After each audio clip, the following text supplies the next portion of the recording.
Ką tik girdėjote, kokiais renginiais vilios šis savaitgalis, o dabar dalinamės praėjusio savaitgalio atgarsiais atskriejusiais iš Klaipėdos. Čia griausmingai atidarytas naujas šokių centras. Na, iš principo, tai turbūt kiekvieno šokėjo baigusio savo karjerą svajonę turėti kažką tai savo ir kažką tai didelio. Ir aš pats, kai gyvenau Honkongė, grįžau į Vilnių ir vis tiek traukė į Klaipėdą, į savo gimtą miestą ir kažkaip atsirado bendraminčiai, draugai, kurie nori kartu tai daryti, atsirado patalpos. Šokių centrą įkūrė 4 draugai dabar jau nebeegzistuojančio Klaipėdos universiteto Lotynų Amerikos sportinių šokių kolektyvo Žuvėdra nariai Aidas Kasperaitis, Vilius Ignatavičius, Audronė Bastytė Ignatavičė ir Ernestas Monginas. Tai atvira visiems, atvira ir paprastiems žmonėms, ir sportininkam, ir netgi treneriam, kurie nori ateiti ir dalyvauti mūsų veikloje, mūsų projektuose. Pas mus viskas labai atvira. Šį vakar į šokių centro Klaipėdoje atidarymą sugužėjo ypatinga kviestinė publika. Medikai, bankininkai, verslininkai, kitų šokių klubų savininkai, šokėjų tėveliai, čempionai ir tiesiog neabejingi ritmui žmonės. Galima sakyti, kad kiekvienas atėjęs moka arba kažkada mokėjo šokti. Ką šoka gydytojai, chirurgai?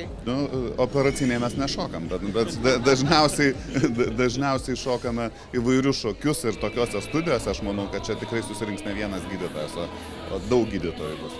Žavingoje vakaro programoje pasirodė televizijos veidai ir profesionalūs šokėjai. Naujas parketas buvo išbandytas ir įvertintas. Prieš pasirodymą ypač jaudinusi gelbėtoja TV projekto Šok su manimi dalyvė Sandra Žutautienė. Turbūt nesvarbu, ar būčiau sirgus, ar dar kas būtų nutikę, vis tiek būčiau čia atėjus. Profesionalė šokėja Milana Jašinskytė į vakarėlį atlydėjo po krepšinio čempionato atsigaunantis Mindaugas Rainys. Neišskiriama vakaro pora taip pat sudrebino parketą. Aidas Kasperaitis yra mano pusbrolis ir aš aišku savo šeimą labai remiu, labai myliu. Jisai yra Žuvėdra šokėjas, taip pat kaip ir aš, taip kad tikrai praleisti šitos progos negalėjau. O jūs? Aš tai jau taip gaunasi, kad po krepšinio kažkur reikia atsipalaiduoti, tai aš šokio aikštelėje vis dar labai gražiai praleidžiu laiką. Ir jeigu tik tai mano partnerė mane pakviečia kažkur tai pasirodyti, pašokti, tai aš labai mielai sudalyvauju.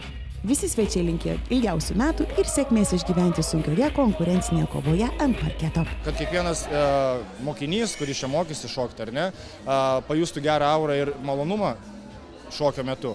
O kitas dalykas, kad be abejo tų auklėtinių ir mokinių būtų daug.